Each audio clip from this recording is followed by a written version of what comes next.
चलो ना, सबसे पहले एक वचन आपके बीच में मैं रख रहा हूं। जितने फेसबुक, यूट्यूब और जूम के लोग हैं, आप लोग देख सकते हैं। यूहन्ना की किताब उसका 1 और 1 यानी कि जॉन चैप्टर 1 वर्स 1।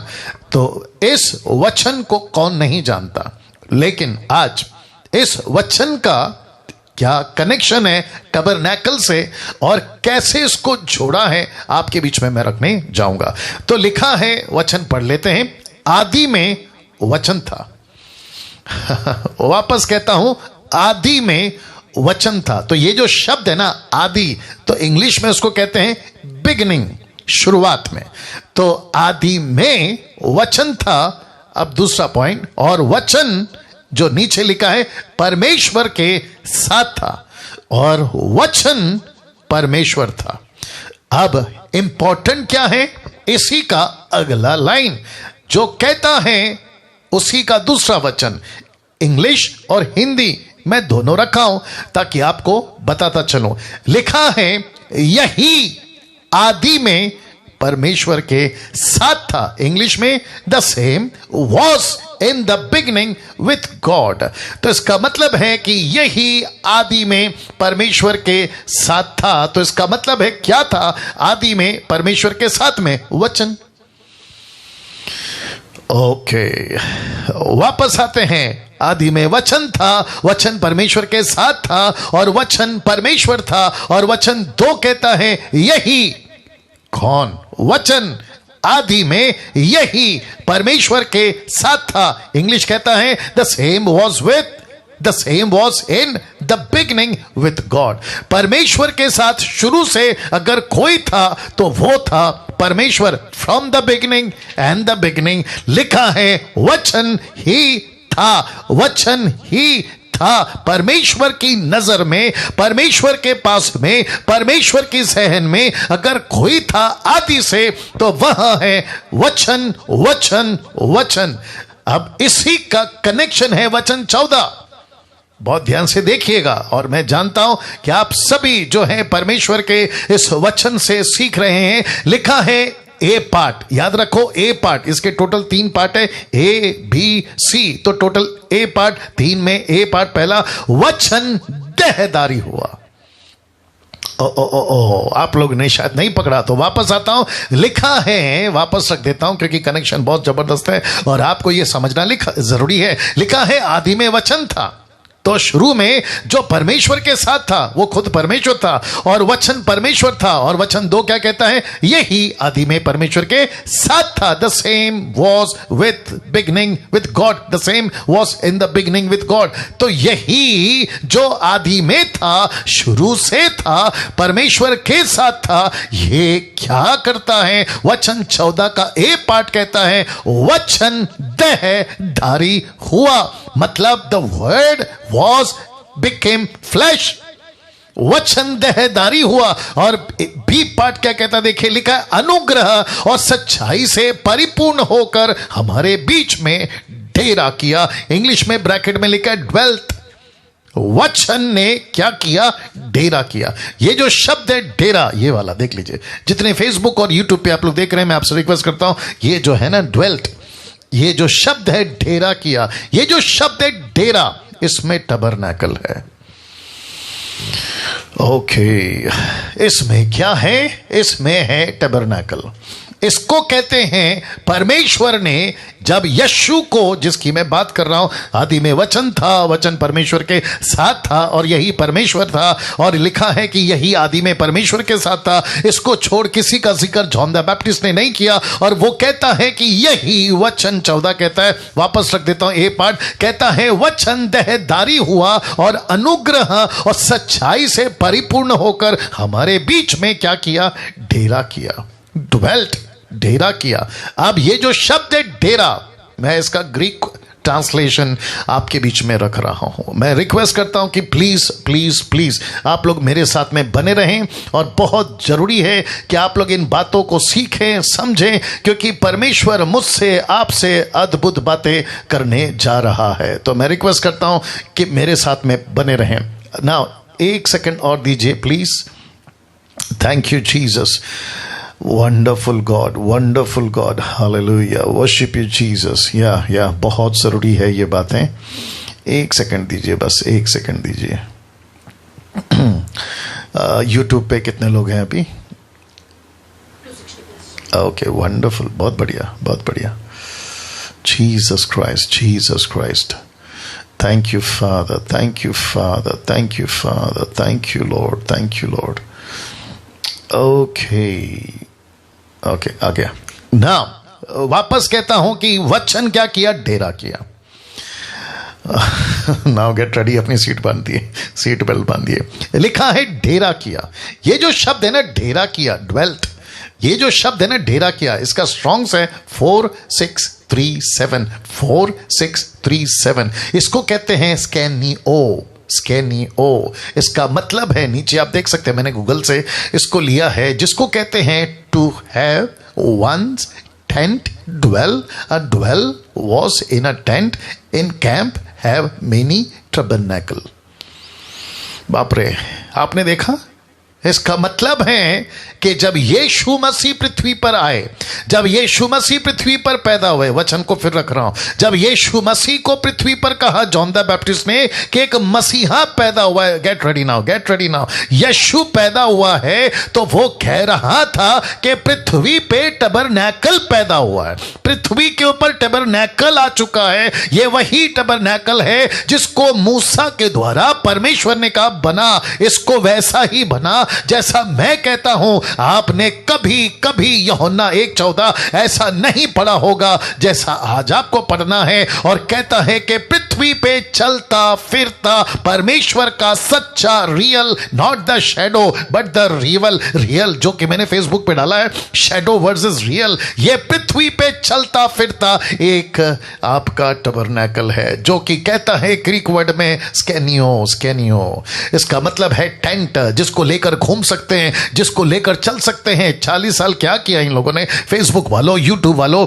परमेश्वर का वचन, परमेश्वर की आत्मा आज मुझसे और आपसे बात कर रही है। वो लेकर चलते थे, और लिखा, मूसा कहता है, परमेश्वर कहता है मैं तेरे साथ साथ चलूंगा, मैं जहां तू जाएगा मैं तेरे साथ होऊंगा। मूसा कहता है अगर तू नहीं है तो मैं कदम नहीं चलूंगा। परमेश्वर ने कहा कि बेटा धीरज रख, बेटा बर्दाश्त कर, थोड़ा दिन रुक जा, मैं तुझे एक ऐसी चीज देने वाला हूं जहां पे तू सोच नहीं सकता कि यीशु जो आएगा आज से तेरे 2000 साल बाद, मूसा तेरे 2000 साल बाद, वो पूरी पृथ्वी पे चलता फिरता टबरनैकल होगा। और मैं आपको अभी से बताता चलूं कि हम शैडो के पीछे नहीं चल रहे हैं, हम रियल के पीछे चल रहे हैं।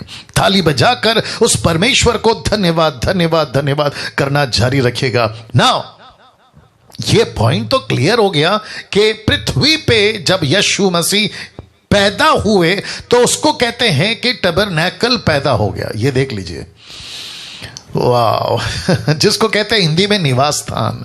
मैं वापस कहता हूं, तो पृथ्वी पे कौन पैदा हुआ? यीशु। ये पृथ्वी पे कौन पैदा हुआ? ग्रीक के ट्रांसलेशन निवास स्थान को इंग्लिश में क्या कहते हैं? टबरनैकल। तो इसका मतलब है कि परमेश्वर इस पृथ्वी पे पैदा हुआ। वो संदूक, वो निवास स्थान जो मूसा को दिया था, उसको परमेश्वर कहता है कि मैं उसको पृथ्वी पे पैदा कराऊंगा और वो चलेगा तुम्हारे साथ में। अब इसका सी पार्ट तो वापस रख देता हूं। ए पार्ट वचन देहधारी हुआ, बी पार्ट अनुग्रह और सच्चाई से परिपूर्ण होकर हमारे बीच में डेरा किया, ड्वेल्ट लिखा है, और इसका सी पार्ट दे रहा हूं। लिखा है और हमने, याद रखो, हमने, उधर कौन थे? यहूदी। उधर कौन थे? शास्त्री। उधर कौन थे? फरीसी। उधर कौन थे? John the Baptist. वहां पे कौन थे? ऐसे लोग थे जो मसीहा का इंक्वायरी करने जॉन को पूछ रहे थे, क्या तू वही है? अगर मसीह है तो हमको बता। तो उसने कहा कि जिसकी तुम खोज कर रहे हो, लिखा है और हमने उसकी ऐसी महिमा देखी जैसे पिता के इकलौते की महिमा। इसका मतलब क्या है? महिमा कब देखी? क्योंकि मिनिस्ट्री तो शुरू नहीं हुई, अभी तो सेवा शुरू नहीं हुई। महिमा कैसे देखी? वो कहता है कि ज्योतिष आए थे, तुमको बताए थे, आसमान में तारा दिखा था, तुमको बताए थे, फरिश्ता नीचे उतरा था, घड़ियों को बताए थे, मरियम से स्वर्गदूत मिला था, उसको बताए थे, एलिसबा को मिला था, उसको भी बताए थे। और एलिसबा पवित्र आत्मा से परिपूर्ण होकर मरियम को कहती है कि तेरे पेट का बच्चा धन्य है।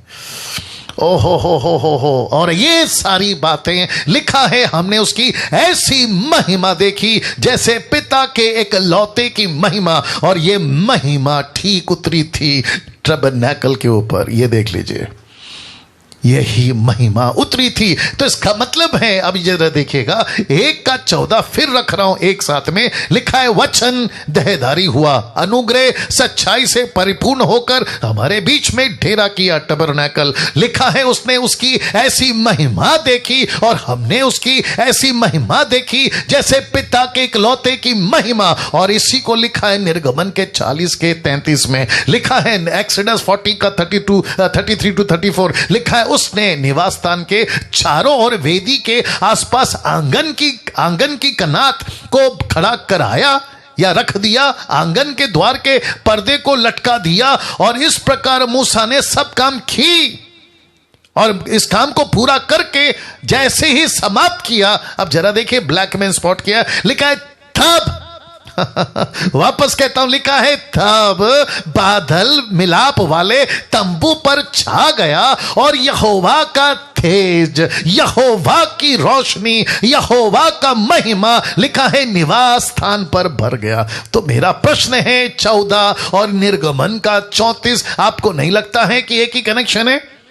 अब आप सोच के देखिए परमेश्वर यहां पर क्या बताने की कोशिश कर रहा है। अच्छा, एक और कनेक्शन देता हूं, आप शायद नहीं समझोगे, डैनियल राज शायद नहीं समझेगा, लेकिन वहां के शास्त्री समझ गए, वहां के यहूदी समझ गए, वहां के जो लेके चल रहे थे ना मूसा की किताबें, वो समझ गए कि जॉन द बैप्टिस्ट बोल क्या रहा है, जॉन द बैप्टिस्ट बोल क्या रहा है। तो इसका मतलब है इस महिमा को परमेश्वर 40 साल उतारता रहा और देखते रहे। उनको टक्कर के पता चल गया, जब पता चला कि पृथ्वी के ऊपर फिर से टबरनैकल आ गया है, पृथ्वी के ऊपर एक यीशु के रूप में एक टबरनैकल घूम रहा है, और हमने उसकी ऐसी महिमा देखी जैसे पिता के इकलौते की। तो मैं प्रश्न करूंगा, मैं उन सभी से प्रश्न करूंगा जो ये कहते हैं कि यीशु खुदा कैसे हो सकता है, how can be a Jesus God.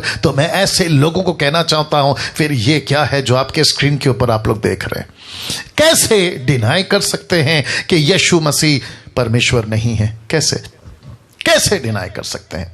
अभी तो मैं शुरुआत किया हूं साहब, ये तो अभी कुछ भी नहीं है, अब रख रहा हूं कुलुसियों की किताब, उसका 2 अध्याय वचन 9, जानते हो क्या लिखा है? लिखा है क्योंकि उसमें, किसमें? यीशु में। लिखा है क्योंकि उसमें ईश्वरत्व की सारी परिपूर्णता सदैव वास करती है। सदैव का मतलब क्या है? In the beginning was the word, शुरुआत में वचन था, आदि में वचन था। तो यीशु में, कम ऑन, यीशु में ईश्वरत्व, परमेश्वर की बातें, मैं उसको इंग्लिश में भी रख रहा हूं आपके लिए, Colossians chapter 2 verse 9, for in him dwelleth all the fullness of Godhead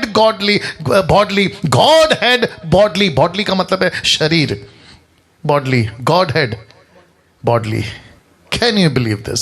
इसका मतलब है यीशु के शरीर में परमेश्वर का गॉड हेड, ये देख लीजिए, परमेश्वर का ईश्वरत्व जो कि मैंने रखा है यहां पे, कहता है कि यीशु में परमेश्वर की, यीशु मसीह में परमेश्वर की ईश्वरत्व, गॉडलीहुड, क्या बात है, गॉड हेड यीशु में पाई जाती है। तो इसका मतलब क्या है? जरा इसको देखिए, यीशु के 2000 साल पहले इस्राएलियों को टबरनैकल, निवास स्थान, यीशु के 2000 साल पहले, अब यीशु मसीह को, आपको और मुझे पाए कितने हो गए? 2000। तो आज से 2000 साल पहले सच्चा टबरनैकल, निवास स्थान इस पृथ्वी पे आ चुका था, जिसमें ईश्वर की सारी परिपूर्णता सदैव वास करती है। Can you believe this?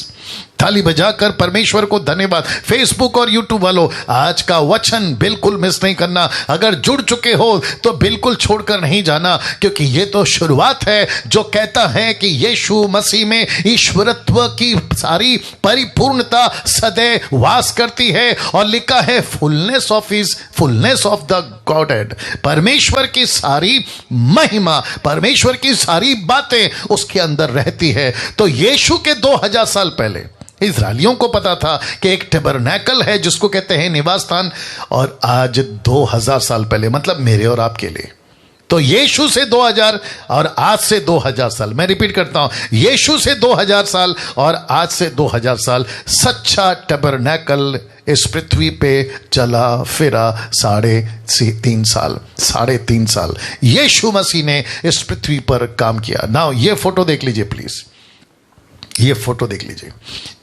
आप इस फोटो को देखेंगे तो आपको मूसा का बनाया हुआ टैबरनैकल दिखेगा, और उस तरफ मैंने यीशु का फोटो का सहारा इसलिए लिया है ताकि मेरा मैसेज आपको मैं कन्वे कर सकूं। जरा इसको देखिएगा, ये जो मूसा ने बनाया उसको कहते हैं शैडो वर्सेस रियल।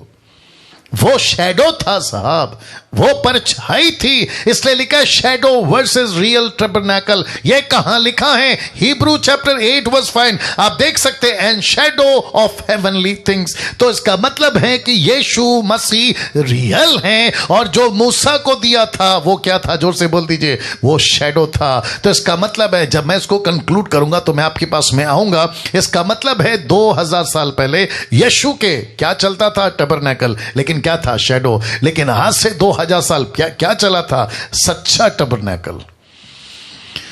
क्या बात है। और इसने लिखा है शैडो वर्सेस रियल टैबरनैकल। तो इसका मतलब है आप और मैं एक ऐसे परमेश्वर को मानते, अपनी पीठ थपथपा लो, खुद को शाबाशी दे लो, खुद को दे दो, क्योंकि आप एक ऐसे परमेश्वर को जानते हो, मानते हो, जो सच्चा है, जो महान है, और किसी प्रकार का लकड़ी पत्थर पेड़ पौधा नहीं है। ये सच्चा है जिसने सब कुछ को बनाया है, जिसने सब कुछ को बनाया है। नाउ अब इसको देखिए, अब इसको देखिएगा। Thank you Lord. कुलुसियो उसका दूसरा अध्याय वचन 2 से लेकर 3 तक लिखा है, ताकि उनके मनों में शांति हो और वे प्रेम से आपस में गठे रहें, और वे पूरी समझ का सारा धन प्राप्त करें। किसका? समझ का। किसकी बातें कर रहा है? यीशु की। बहुत ध्यान से सुनेगा, लिखा है और वे पूरी समझ का सारा धन प्राप्त करें। यहूदियों से जो कन्वर्ट हुए थे, पतरस माफ करे पौलुस उनकी बात कर रहा है। जो यहूदियों को जानते थे, अन्य जाति जो यीशु में आ चुके थे, ये उनकी बात कर रहा है। कह रहा है कि तुमको यीशु का, किसका? यीशु का सारा धन, किसका? समझ का प्राप्त करना है। अब इसको देखो, मुझे नहीं पता कि आपने कभी इसको पढ़ा कि नहीं पढ़ा। लिखा है परमेश्वर पिता के भेद को, अर्थात मसीह को पहचान लो। तो यीशु कौन है? परमेश्वर का भेद है। अरे बाप रे, ये क्या था? टैबरनैकल, शैडो। यीशु क्या था? रियल। तो परमेश्वर का दास पौलुस क्या कहता है? जिस यीशु को तुम जानते हो वो परमेश्वर का भेद है। He was the mystery of the God of Jehovah। इसका मतलब है कि यीशु को जिसको हम मानते हैं, यीशु जिसको हम जानते हैं, इसको परमेश्वर ने आदि से रखा था। और वचन 14 कहता है कि उसने पृथ्वी पे अपना भेद को पैदा कराया। बाप रे बाप रे बाप रे बाप रे। जरा सोच के देखिए, वापस से रख रहा हूं, परमेश्वर पिता के भेद को अर्थात मसीह को पहचान ले, जिसमें बुद्धि और ज्ञान से सारे भंडार छिपे हैं, जिसमें बुद्धि और ज्ञान से सारे भंडार छिपे हैं। तो इसका मतलब है कि यीशु मसीह में भंडार है ज्ञान का। यीशु की एक एक बात यहूदियों से कनेक्ट है। यीशु की एक एक एग्जाम्पल्स ओल्ड टेस्टमेंट का भंडार है। तो इसका मतलब है, अब जरा ध्यान से सुनना, इसलिए मैं शुरू में बोला था जब जेनेसिस की किताब की स्टडी कर रहा था कि आपके लिए बाइबल मानो ऐसा ओपन हो गया है, क्योंकि आपको बहुत सारी बातों का खुलासा हो रहा है। अब मैं समझता कि उस कड़ी में ये भी एक टॉपिक आ गया, अब आप इसको समझ गए तो मैं समझता हूं कि 90% आप बाइबल को समझ जाओगे। तो लिखा है परमेश्वर पिता का भेद अर्थात यीशु मसीह। तो परमेश्वर ने यीशु को रखा था, बचा के रखा था 4000 साल तक। लूसीफर को कहा करूंगा एक ऐसा पैदा करूंगा, तू मनुष्य को मुझसे दूर कर रहा है, एक ऐसा पद पैदा करूंगा जो उनको मेरे नजदीक लेकर आएगा। इसलिए तो लिखा है ना कि यीशु मसीह क्या बना? मीडिएटर। बताए थे कि नहीं बताए थे? यीशु क्या बना? बिछुआई, मीडिएटर। यीशु क्या बना? सच्चा पश्चाताप। और जिसके चलते उसने अपने लोगों को अपनी तरफ खींचा। और इसलिए तो लिखा मेरी भेड़ मेरी आवाज पहचानती है, मेरी भेड़ मेरी आवाज को सुनती है और वो मेरे पास आती है। तो वापस कहता हूं, ये जब मैं स्लाइड तैयार कर रहा था मेरे खुद के होश उड़े हुए थे। मैंने बोला प्रभु मैं 28 साल से बाइबल को पढ़ रहा हूं, लेकिन कुलुसियों 2 का 2 से 3 तक मैंने कभी ध्यान ही नहीं दिया। ऐसा भेद परमेश्वर पिता के भेद को अर्थात यीशु मसीह को पहचान ले। मेरी बहुत तमन्ना है पंजाब के लोगों, महाराष्ट्र के लोगों, आप नेपाल के लोगों, पाकिस्तान के लोगों, बंगाल के लोगों, आप अफ्रीका के लोगों, अमेरिका के लोगों, न जाने कहां से आप लोग मुझे सुनते हैं। मैं उन सभी को कहना चाहता हूं परमेश्वर के भेद को पहचान लो, परमेश्वर के भेद को पहचान लो। ये भेद बहुत महंगा है, ये भेद बहुत सच्चा है, ये भेद बहुत रियल है और हम सभी को मुफ्त में मिल रहा है। इसको पहचान लो, इसको पहचान लो ना। अब इसको देखिएगा, तो सच्चा निवास स्थान यीशु है, तो सच्चा निवास स्थान यीशु है, ना कि ये वाला, ना कि ये वाला, ना कि मूसा वाला। तो सच्चा निवास स्थान कौन है? यीशु है। अगर सच्चा निवास स्थान यीशु है तो मैं समझता हूं कि हमको उस निवास स्थान को समझना होगा जो मूसा लेके चला, और ताकि हम इस सच्चे को पहचाने कि कैसे परमेश्वर ने तब बात करी थी और कैसे अब बात कर रहा है, ताकि पूरी तरह से हमारी मसीहत मजबूत हो जाए और हम भी जान सके कि कितनी सच्चाई और कितनी रियलिटी है। आइए देखते हैं क्या क्या कनेक्शन है इन दोनों में। तो मैं फिर कहूंगा कि आप लोग तैयार हैं। अभी तक तो मैंने बेस डाला था, बेस समझते होंगे आप लोग, फाउंडेशन डाला था, अभी तो शुरुआत है। आइए देखते हैं क्या क्या कनेक्शन है इन दोनों में। एक ऐसा वचन जिसको मूसा के द्वारा परमेश्वर ने बताया, और मैं यहां से अभी आपके बीच में रखूंगा। निर्गमन की किताब 25:1 लिखा है, यहोवा ने मूसा से कहा। वचन 2, इस्राएलियों से यह कहना। क्या? आइए देखते हैं। लिखा है कि मेरे लिए भेंट लाएं, यानी कि ऑफरिंग, भेंट लाएं, जितनी अपनी इच्छा से देना चाहें उन्हीं सबों से मेरी भेंट लेना। इसका मतलब है कि ऑफरिंग जबरदस्ती ना तो तब था, ना अब है और ना कभी होगा। परमेश्वर को जबरदस्ती किसी का पैसा नहीं चाहिए। मैं जितने क्रिश्चियन हैं आज बोल रहा हूं, आप सभी को कह रहा हूं कि अगर कोई पास्टर, अगर कोई पादरी, अगर कोई बिशप, अगर कोई रेवरेंड, अगर कोई प्रभु का दास आपसे जबरदस्ती पैसा मांग रहा है, उसको नमस्ते कर दो, उसको नमस्ते कर दो। अगर आपको कोई कहता है कि देखो परमेश्वर आपके लिए आकाश के झरोखे खोल देगा, आप मुझे दो, तो उसको कहो कि सर ये बात प्रभु मुझसे बात करेगा तब दूंगा, लेकिन आपके जबरदस्ती से क्यों? किसी के जबरदस्ती से पैसा ना तो तब दिया गया था, ना अब दिया जाता है और ना कभी दिया जाएगा। तो मैं इसके सख्त खिलाफ हूं, क्योंकि बहुत सारे लोग लूटे जा रहे हैं, बहुत सारे लोगों को लूटा जा रहा है। परमेश्वर का नाम दिखाकर, परमेश्वर यीशु मसीह का ब्रांड बनाकर, यीशु का फोटो लगा दो तेल बिक जाता है, यीशु का फोटो लगा दो पानी बिक जाता है, यीशु का नाम रखो रुमाल बिक जाता है। और आपको पता है अभिषेक और अनॉइंटिंग को और पवित्र आत्मा को इतना सस्ता बना दिया है कि 10-10 हजार में इनकी प्रार्थना बिकती है। तो मैं वापस कहता हूं, खूब डांट लगाकर कहता हूं कि परमेश्वर ना तो तब जबरदस्ती चाहता था किसी का, ना अब जबरदस्ती चाहता है। तो लिखा है, यहोवा ने मूसा से कहा, इस्राएलियों से कहना कि मेरे लिए भेंट लाए, जितनी अपनी इच्छा से देना चाहे उन्हीं सबों से मेरी भेंट लेना, किसी से जबरदस्ती नहीं लेना। अब इसको देखो, लिखा है जिन वस्तुओं की भेंट उनसे लेनी है वे ये हैं, वे ये हैं, अर्थात सोना, चांदी, पीतल। वाह, वापस कहता हूं क्या लिखा है? सोना, चांदी, पीतल। सबसे इंपॉर्टेंट जो टबरनैकल में यूज होता था, एक ऐसी चीज के साथ में, मैं उसको रखूंगा अभी, उसके ऊपर या उसके द्वारा ये परमेश्वर का टबरनैकल बना, जिसको कहते हैं सोना, फिर कहते हैं चांदी और फिर कहते हैं पीतल। अब आप इसका वैल्यू कहां से आ रहा है? ऊपर से सीधा नीचे। सोना बहुत महंगा, उससे थोड़ा सस्ता चांदी, उससे थोड़ा सस्ता पीतल। तो इसका मतलब है कि यीशु कहां से आया? ऊपर से। तो नीचे की तरफ आ रहा है, नीचे की तरफ आ रहा है। तो सोना, चांदी, पीतल। वचन 4 लिखा है नीले, फिर लिखा है बेचैनी, और फिर लिखा है लाल का रंग, फिर लिखा है सूक्ष्म सनी का कपड़ा, और फिर लिखा है बकरी का बाल।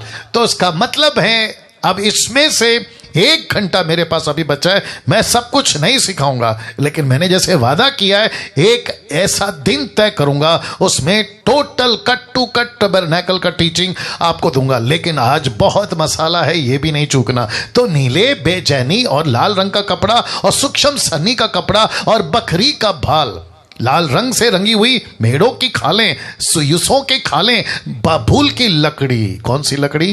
बाबुल की लकड़ी। सबसे इंपॉर्टेंट बाबुल की लकड़ी बताऊंगा। फिर लिखा है वचन 6 में, उजियाले के लिए तेल, अभिषेक के लिए तेल के लिए और सुगंधित धूप के लिए सुगंध द्रव्य, यानी कि आप जानते हैं जो जिससे धुआं उठता है।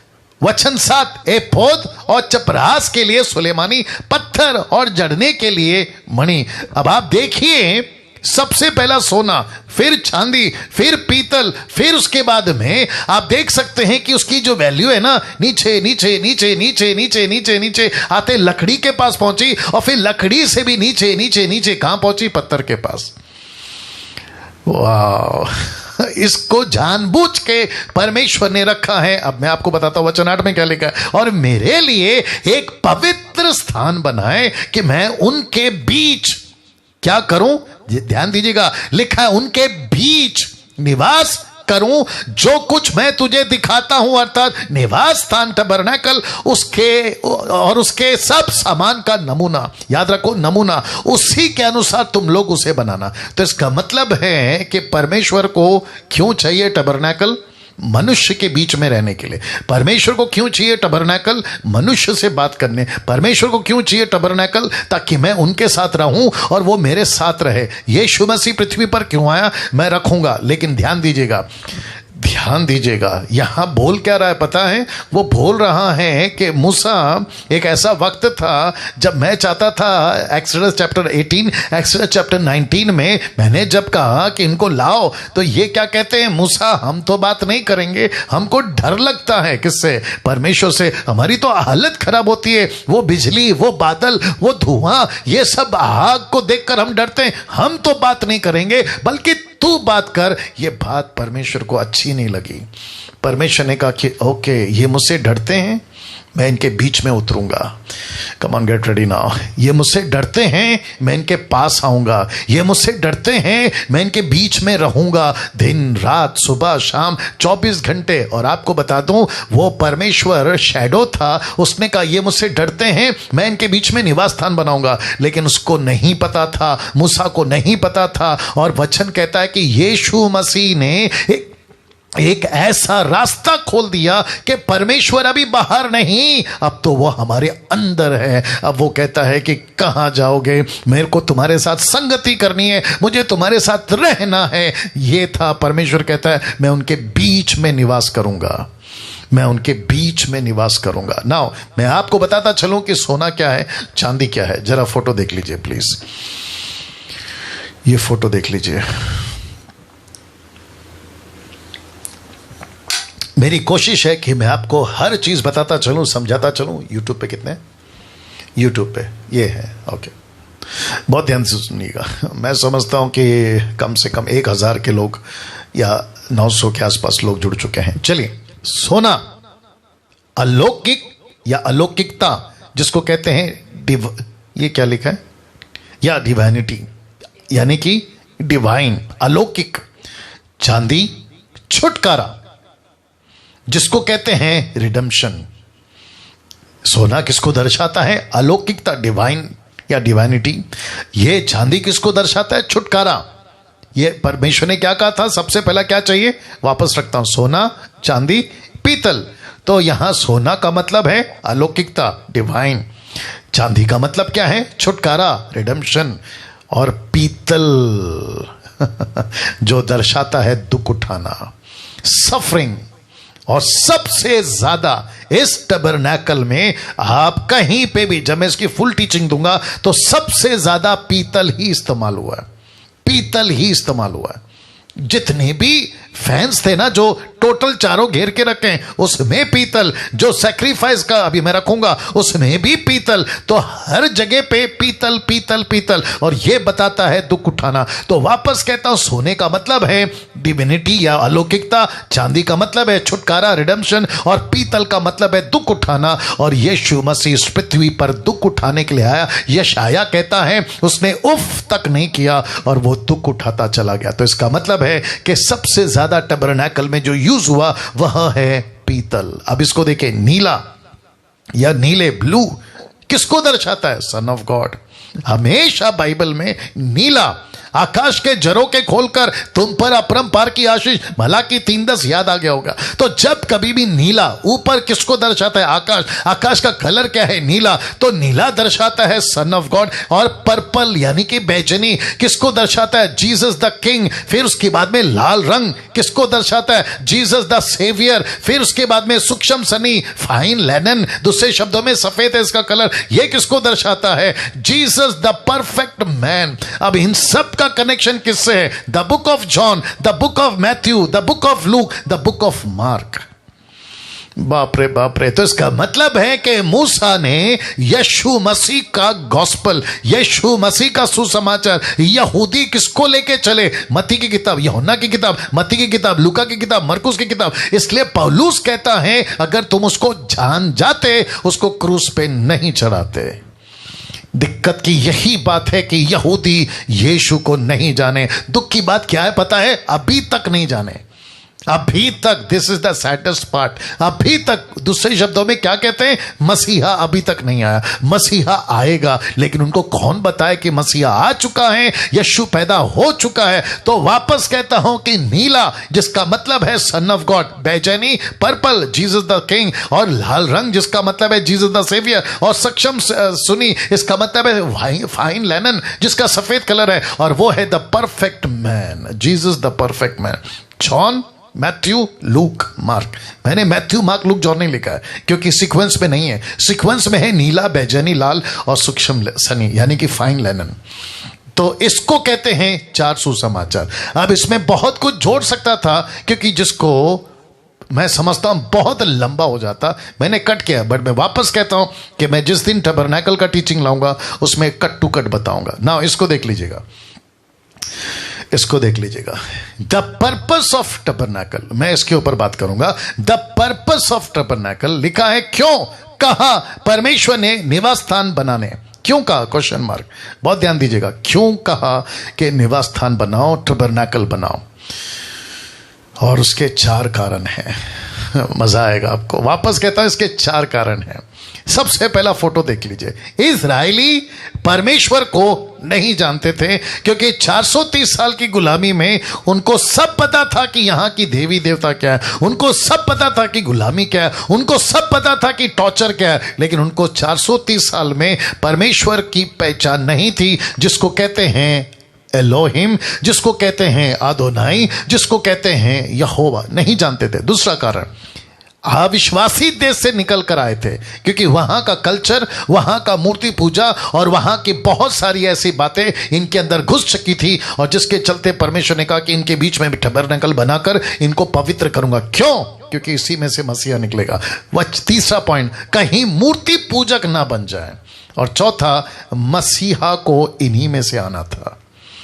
तो जिसके चलते द पर्पस ऑफ टबरनैकल का ये 4 कारण है। एक है इजरायली परमेश्वर को नहीं जानते थे ताकि वो जाने कौन? सच्चे परमेश्वर को। अविश्वासी देश से निकल कर आए थे तो परमेश्वर उनको बताना चाहता था कि सच्चा परमेश्वर कौन है। और तीसरा, जो परमेश्वर हर बार कहता था मूर्ति पूजा से बचो, मूर्ति पूजा से बचो, मूर्ति पूजा से बचो। और मैं आपको बता दूं कि जब संदूक यानी कि वाचा का संदूक को दिखाऊंगा उसका कनेक्शन मूर्ति पूजा से नहीं है, यह भी बताऊंगा। चौथा कारण, मसीहा को इन्हीं में से आना था। तो ऐसा मसीहा जो पवित्र है, ऐसा मसीहा जो टबरनैकल है, खुद टबरनैकल है, इसका शैडो नहीं रखेगा तो फिर रियलिटी का कैसे पता चलेगा? अभी इसको देखिए, निर्गमन की किताब 25:8। वाह जी, निर्गमन की किताब उसका 25:8। जानते हो क्या लिखा है? लिखा है, और वे मेरे लिए लिखा है एक पवित्र स्थान बनाए कि मैं उनके बीच। अब फोटो देख लीजिए, उनके बीच, इनके चारों तरफ क्या है पता है? 6 लाख लोगों की आबादी, इनके आसपास दाएं बाएं लेफ्ट राइट चारों तरफ फैले हुए, और उनके बीच, मैं वापस कहता हूं, उनके बीच देख लीजिए एक ऐसा पवित्र स्थान कि मैं उनके बीच, लिखा है निवास करूं, उनके बीच मैं निवास करूं। वाह, उनके बीच निवास करूं। अब इसका कनेक्शन यीशु के साथ कैसा है, आइए देखते हैं। आप लोग तैयार हैं? मैं सबको पूछ रहा हूं, जितने जूम पे हैं, फेसबुक पे हैं, यूट्यूब पे हैं, मैं वापस कह रहा हूं, जितनी ताकत है ना आपके अंदर, आज उसको ले लीजिएगा, दिमाग पूरा इसमें डाल दीजिएगा, जरा भी डिस्टर्ब नहीं होना। सबसे पहला फोटो देख लीजिए, ये वो औरत, ये वो महिला, ये वो स्त्री है जिसको कहते हैं मरियम। लिखा है मत्ती 1:23 कि देखो एक कुंवारी गर्भवती होगी, एक पुत्र जनेगी, उसका नाम, कोई बता सकता है क्या रखा जाएगा? लिखा है उसका नाम इमानुएल रखा जाएगा, जिसका अर्थ यहां है कि परमेश्वर हमारे साथ, परमेश्वर हमारे साथ। ये इमानुएल का मतलब ही है परमेश्वर हमारे साथ। तो इसका मतलब है कि जब परमेश्वर यहां कह रहा था मुझे एक पवित्र स्थान बना, तो दूसरे शब्दों में कह रहा था एक इमानुएल आएगा, एक मसीहा आएगा, एक ऐसा परमेश्वर आएगा जो तुम्हारे बीच में चला उठा बैठा करेगा, और उसका नाम होगा यीशु मसीह। और इसी औरत को जब गर्भ हुआ, कोई जानता है स्वर्गदूत ने क्या कहा? उसका नाम रखना यीशु। इस औरत से कहा तेरे पेट में जो बच्चा है, ये वही बच्चा है जिसको 600 साल पहले यशाया नबी ने भविष्यवाणी करी थी कि तेरे पेट में एक बच्चा आएगा। ये वही औरत है, ये वही बच्चे का जिक्र कर रहा हूं जिसको कहते हैं यीशु। अब मेरा प्रश्न है मुसलमानों, मेरा प्रश्न है सनातन धर्म वालों, मेरा प्रश्न है यहूदी वालों, मेरा प्रश्न है बुद्धिस्ट वालों, मेरा प्रश्न है जो नास्तिक हैं, जो नहीं मानते ईश्वर को, ये इतनी डिटेल कैसे कोई दे सकता है? ये इतनी सच्चाई से कैसे कोई बता सकता है? यीशु के बारे में यही है, यही था और यही रहेगा, और इसका नाम है यीशु। ताली बजाकर वाह, सी दैट, क्या गजब का परमेश्वर है हमारा। नाउ इसको देखिए, मैं वक्त का भी ख्याल रखूंगा। इसको देखिए, आप देख सकते हैं संदूक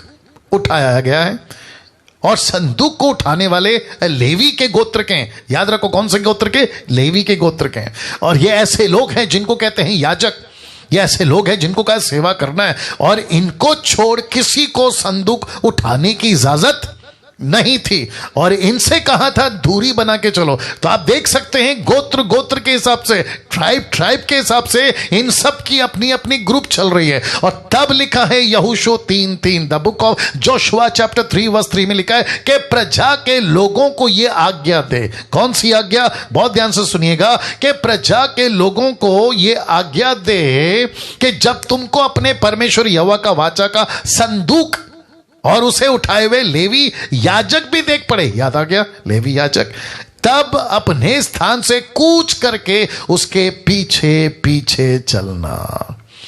किसके पीछे पीछे चलना? इस संदूक के पीछे पीछे चलना। इसका मतलब क्या? ये वही लोग हैं जिसने कहा था कि हमको परमेश्वर से डर लगता है, हमको परमेश्वर से बात नहीं करना है, मूसा तुम ही बात करो। ये बात परमेश्वर को अच्छी नहीं लगी। बोला अब मैं ऐसा करूंगा कि मैं इनको अपने पीछे चलाऊंगा, ऐसा करूंगा कि मैं इनके बीच में रहूंगा। और यही चीज यीशु ने करा। यीशु ने कहा मेरे पीछे चले आ, पतरस मेरे पीछे चले आ, भीड़ को कहा मेरे पीछे चले आ। उस लड़के से कहा जो कह रहा था कि मैं अपने घर वाले को टाटा करके आता हूं, लूका की किताब 9:62 में यीशु ने कहा उनको अपना देख लेने, लेकिन तू मेरे पीछे आ।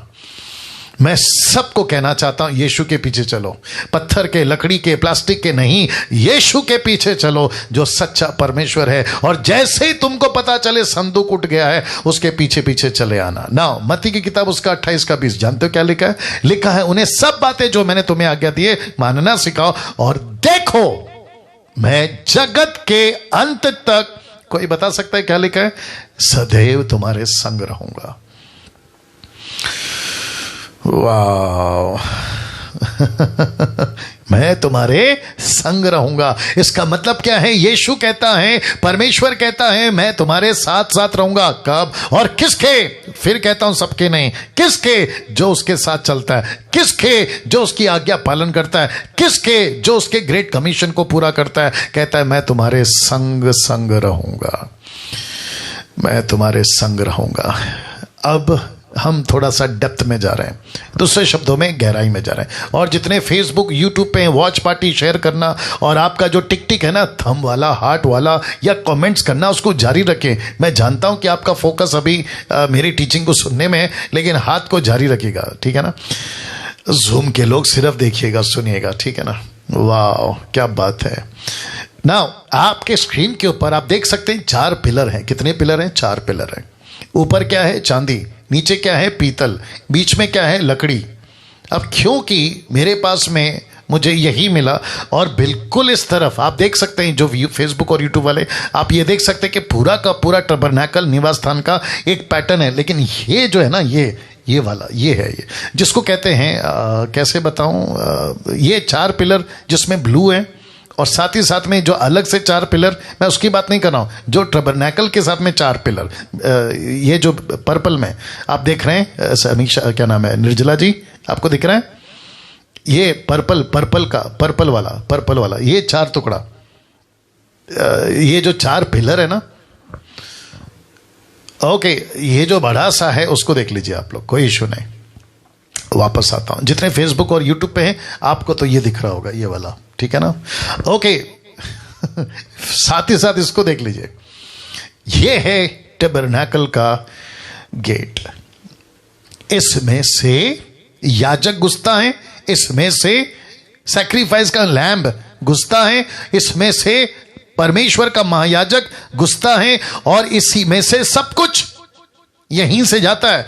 तो वापस कहता हूं, देख लीजिएगा, ये है 4 पिलर, और इसी के पर्दे को हटाकर अंदर जाते हैं। ऊपर है चांदी, नीचे है पीतल, और बीच में है लकड़ी, और साथ में जो रस्सी है ना, जिसको बकरी के बाल से रस्सी बनाकर उसको टाइट खींचा जाता है। मैं जब इसकी डिटेल में आऊंगा तब बताऊंगा, लेकिन अभी नहीं घुस सकता हूं क्योंकि बहुत टाइम जाएगा इसके अंदर। तो ऊपर जो चांदी है आपको बता चुका हूं, रिडेम्पशन, छुटकारा। पीतल क्या है? दुख उठाने वाला। बकरी के बाल की रस्सी क्या है? यीशु मसीह को दर्शाता है। और लकड़ी भी किसको दर्शाता है? यीशु मसीह को। तो टबरनैकल का एक एक टुकड़े में आपका यीशु बसा हुआ है। ताली हो जाए, आपका यीशु बसा हुआ है। तो सबसे पहले गेट की बात करते हैं, टबरनैकल गेट। जैसे ही आप ये गेट से अंदर घुसते हो, जरा देख लीजिए क्या लिखा है, जैसे ही इस गेट से जाओगे तो आपको मृत्यु दिखाई देगी। मृत्यु, मौत। जैसे ही घुसोगे आपको मौत दिखाई देगी। उन दिनों की बात कर रहा हूं, उन दिनों की बात कर रहा हूं। तो जो कोई जाता था इस गेट से, तो जाते ही उसको मौतें दिखती थी। किसकी?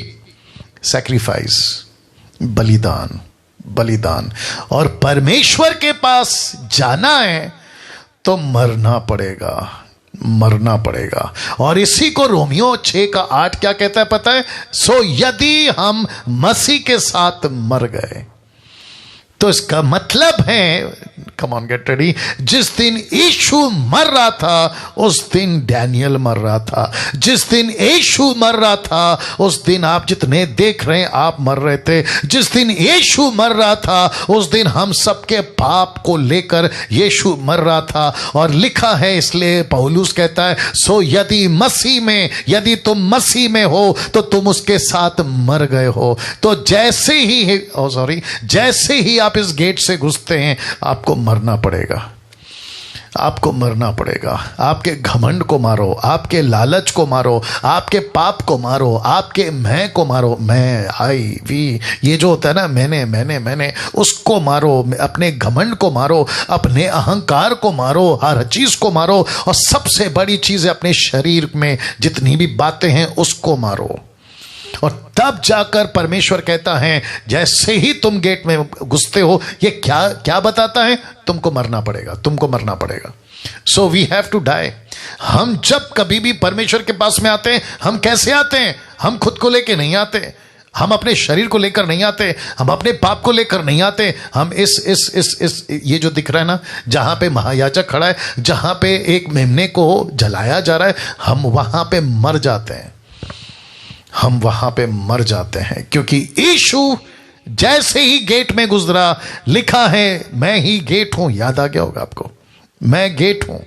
तो यीशु जैसे गुजरा, यीशु की मौत हो गई। कौन चाहता था इसकी मौत हो? परमेश्वर चाहता था। इसलिए मैंने लिखा है द परफेक्ट सैक्रिफाइस। मुझे नहीं पता, आज गुड फ्राइडे के दिन बहुत सारे जो आधे दिमाग के लोग हैं वो शायद खुद को सजा दे रहे होंगे, खुद को पीट रहे होंगे, क्रूस पे भी चढ़ा दिए होंगे। कई कई कंट्रीज में ऐसा होता है कि खुद को भी क्रूस पे चढ़ा देते हैं। लिटरली हाथ पे खिल्ला मार लेते हैं, पैर पे खिल्ला मार लेते हैं और खुद को रस्सी से बांध लेते हैं और कंधे पे क्रूस भी खींच कर लेकर जाते हैं। ऐसा करने की जरूरत नहीं है, क्योंकि ऐसा अगर कर रहे हो तो तुम ये साबित कर रहे हो कि ये जो मसीह मेमना, जिसको जॉन द बैप्टिस्ट ने कहा कि देखो जगत का मेमना आ रहा है, तुमको उसकी कुर्बानी, उसके सैक्रिफाइस पे शक है, तब जाकर तुम ऐसा कर रहे हो।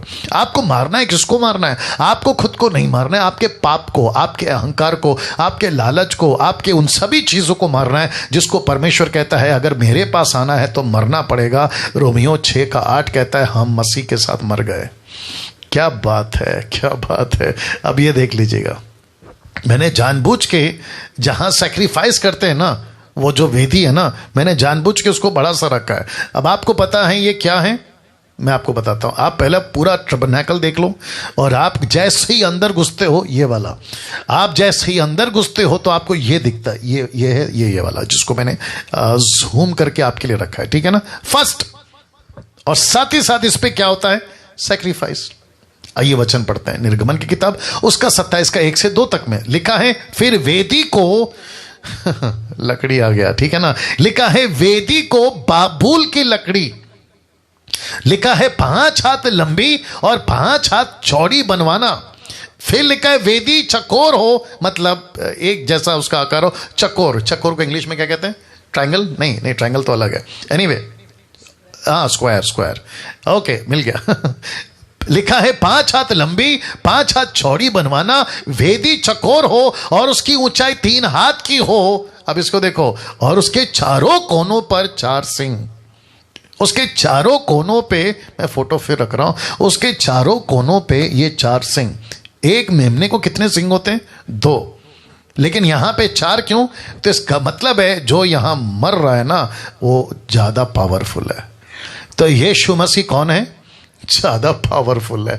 जिस ताकत को 2 सिंह बताते हैं, यीशु कहता है मेरी ताकत उस मेमने से ज्यादा है, क्योंकि 2 सिंह वाला, कम ऑन गेट रेडी, 2 सिंह वाला तुम्हारे पापों को माफ नहीं कर पाएगा। ये 4 सिंह वाला, जिसको कहते हैं डबल ग्रेस, जिसको कहते हैं दुगना आशीष, जिसको कहते हैं दुगना अनुग्रह, जिसको कहते हैं ज्यादा अनुग्रह, अगर वो बकरी वाला 2 सिंह लगाते तो फिर दूसरे बकरी में और यीशु जो मेमना बना उसमें फर्क क्या रहेगा? तब जाकर लिखा है कि 4 Singh, 4 Singh. Can you believe this? एक एक लाइन, एक एक चीज का मकसद है। अब इसको देखो, लिखा है उसके चारों कोनों पर 4 सिंह बनवाना। अब इसको देखे, और उसे और वे उस समेत एक ही टुकड़े का हो, मतलब वो चारों सिंह या जो भी है ना, एक ही टुकड़े का होना चाहिए, और उसे पीतल से मड़वाना। मतलब लकड़ी को आपको क्या करना है? पीतल से मड़वाना है। तो इसका मतलब है, अभी वापस आता है, बहुत ध्यान दीजिएगा, ये क्या दर्शाता है? यीशु को। पीतल क्या दर्शाता है? दुख को। लकड़ी किसको दर्शाता है? यीशु को। बाबुल की लकड़ी क्यों? क्योंकि मिडिल ईस्ट में सबसे स्ट्रांग, अगर जो टिकाऊ लकड़ी है, मैं रखूंगा, उसको भी रखूंगा, अगर सबसे स्ट्रांग जो ज्यादा कई सालों तक चलती है, वो कौन सी लकड़ी है? बाबुल की लकड़ी है। और कहता है लकड़ी के ऊपर पीतल चढ़ाना। पीतल, ये देख लो, पीतल, ब्रास, लकड़ी के ऊपर पीतल जलाना। तो इसका मतलब है दुख उठा कर आपका मेमना, यानी 4 सिंह वाला यीशु मसीह अपने खुद के बलिदान को देगा। वाह। अब वापस से इस गेट को देख लीजिएगा प्लीज। ये आंकड़ा है वहां का, इस गेट को देख लीजिएगा। ये गेट कौन है?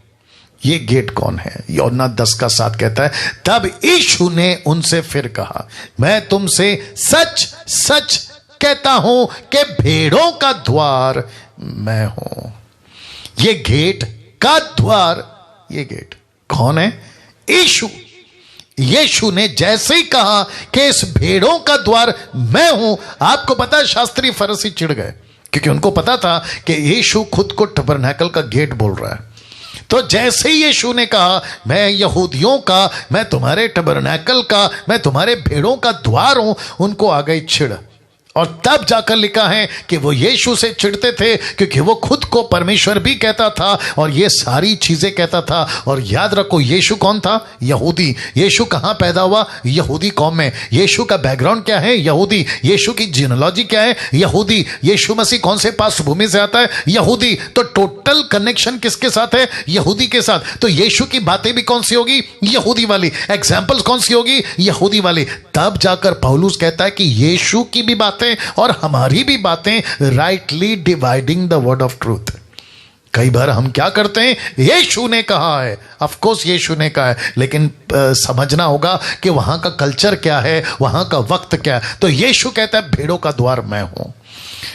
नाउ लिखा है वेदी को बाबुल की लकड़ी से क्यों और उसे पीतल से मड़वाना क्यों? तो सबसे पहला ये फोटो देख लीजिए, आप लोगों को दिख रहा होगा। ये बगल में पेड़ कौन सा है पता है